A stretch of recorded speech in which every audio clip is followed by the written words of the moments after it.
Assalamu alaikum, dear learners of class 5. I think you are doing fine in English. আজকে আমরা solve করব page number 27 এর activity 3.1.1। আমরা আগে ইনস্ট্রাকশনটা পড়ে নিই। Identify the verb in the simple future tense and write them in the blanks. One is done for you. তো এই পেজের যতগুলো এক্সারসাইজ আছে সেগুলো যদি সলভ করতে চাও তাহলে তোমাকে আগের পেজ থেকে সিম্পল ফিউচার টেন্সের স্ট্রাকচারটা একটু পড়ে আসতে হবে। আগের পেজে ল্যাঙ্গুয়েজ ফিউকাসে ওই স্ট্রাকচারটা দেয়া আছে, আমি গত ক্লাসে সেটা পড়িয়েছিও, তোমরা চাইলে আমার আগের ভিডিওটা দেখে নিতে পারো। তো আজকে আমরা এই এ থেকে এফ পর্যন্ত তারা আমাদেরকে বের করতে বলেছে সিম্পল ফিউচার টেন্সের ভার্ভটা, সেটা আইডেন্টিফাই করে এই পাশে লিখতে পেরেছে। তো একটা অলরেডি এখানে করে দেওয়া আছে, আমরা সেটা একটু দেখব। এ number, he will swim in the pond, সে পুকুরে সাঁতার কাটবে। আচ্ছা, তো আমরা আগের পেজে পড়েছিলাম, আমি একটু রিমাইন্ড করে দিচ্ছি যে সিম্পল ফিউচার টেন্সের স্ট্রাকচারটা হবে subject plus will plus main ভার্বের বেস ফর্ম, মানে যেখানে ভার্বের সঙ্গে এস, ইএস, ডি, ইডি বা টি কোনো কিছু যুক্ত থাকবে না। ইন দ্য পন্ড এটা হচ্ছে সেন্টেন্সের এক্সটেনশন অংশ। তো আমরা এখান থেকে সিম্পল ফিউচার টেন্সের ভার্ব হিসেবে নিব উইল সুইম। এটা অলরেডি এখানে লেখা আছে তোমাদেরকে একটু সহজ করে দেওয়ার জন্য। আমরা বি নাম্বার সলভ করব। Where will she leave.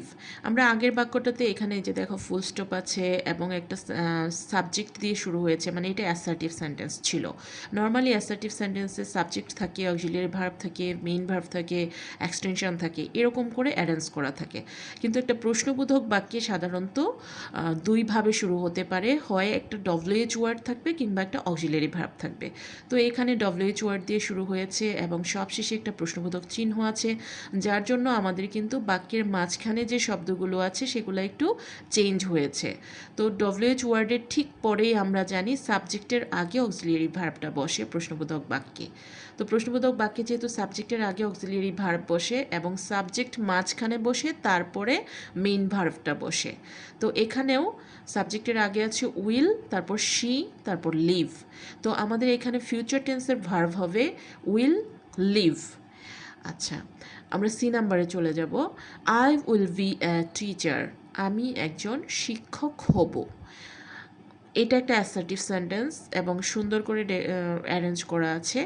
I will B a teacher, but এখানে মেইন ভার্ব বলতে বিকেই বোঝানো হয়েছে। আমাদের যেহেতু একটা সাবজেক্ট লাগবে, একটা অক্সিলারি ভার্ব উইল লাগবে এবং একটা মেইন ভার্ব লাগবে, এখানে এছাড়া আর কোনো ভার্ব নেই, তাই আমাদের এখানে ফিউচার টেন্সের ভার্ব হবে উইল বি। আমরা এটাকে সেপারেট করেছি এবং এখানে ব্ল্যাঙ্কে লিখেছি উইল বি। আমরা চলে যাব ডি নাম্বারে।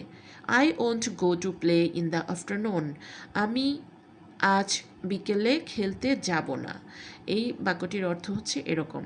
তো এখানে ফিউচার টেন্সের ভার্ব হচ্ছে ওন্ট গো। ওন্ট শব্দটা এসেছে উইল নট থেকে। উইল নটকে যদি সংক্ষেপে লেখা হয় তাহলে এটা ওন্ট লেখা যায়, আর এর ঠিক পরে আছে গো। তো তোমরা কনফিউজড হতে পারো যে এখানে টু প্লে আছে। টু প্লে কিন্তু আমার এখানে ফাইনাইট ভার্ব হিসেবে যায়নি, মানে এটার জন্য আমার টেন্স পরিবর্তন হয়নি বা এটা দেখে আমি টেন্স নির্ণয় করতে পারবো না। এটা আমার নন ফাইনাইট ভার্ব মানে ইনফিনিটিভ। সো আমাকে যে অংশটা দিয়ে টেন্স পরিবর্তন করা যায় বা চিহ্নিত করা যায় সেই অংশটাকেই আমাকে নিতে হবে, মানে সেই অংশটাই আমার সিম্পল ফিউচার টেন্স হবে। সো আমার এইখানে সিম্পল ফিউচার ভার্ব হচ্ছে ওন্ট গো, আমরা সেটা সেপারেট করে লিখেছি। তো ই নাম্বারে চলে যাব। Will you help me please. আমরা আগেই বলেছি যে একটা প্রশ্নবোধক বাক্য দুইভাবে গঠন করা যায়, হয় ডব্লিউএইচ ওয়ার্ড দিয়ে কিংবা একটা অক্সিলিয়ারি ভার্ব দিয়ে। তো এই সেন্টেন্সটার প্রথমে অক্সিলিয়ারি ভার্ব দেখে এবং শেষে প্রশ্ন চিহ্ন দেখে আমরা অলরেডি বুঝে গিয়েছি এটা একটা প্রশ্নবোধক বাক্য ছিল। তো এখানেও একই রকমভাবে সাবজেক্টের আগে উইল বসেছে, মানে অক্সিলিয়ারি ভার্ব বসেছে এবং সাবজেক্টের ঠিক পরে মেইন ভার্ব বসেছে। যেহেতু আমাদেরকে সিম্পল ফিউচার টেন্সের ভার্ব আইডেন্টিফাই করা লাগবে, তাই আমাদেরকে অক্সিলিয়ারি ভার্ব এবং মেইন ভার্বটাকে খুঁজে বের করতে হবে বাক্য থেকে। তো অক্সিলিয়ারি ভার্ব হচ্ছে উইল এবং মেইন ভার্ব হচ্ছে হেল্প। আমরা এই দুইটাকে আইডেন্টিফাই করে এখানে লিখে নিয়েছি উইল হেল্প। এবং next one and the last one, F number, we will sing a song together.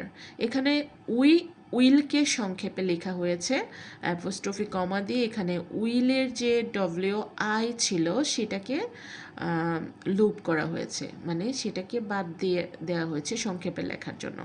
We will Singh a song together, তো এখানে তো অলরেডি একটা উইল আছে আমরা জানি, তাহলে উইল এবং সিং এই দুইটা হবে আমাদের সিম্পল ফিউচার টেন্সের ভার্ভ। আমি আশা করি তোমরা অলরেডি বুঝতে পেরেছো। এখানে যে কাজটা করতে হবে তোমাদেরকে অবশ্যই স্ট্রাকচারটা মুখস্থ করা লাগবে, তাহলে বাকিটা তোমরা অটোমেটিক্যালি পেয়ে যাবে। তারপরও যদি কোনো কোয়েশ্চেন থাকে অবশ্যই কমেন্ট সেকশনে কমেন্ট করে জানতে চাইবে। Thank you, thanks for watching.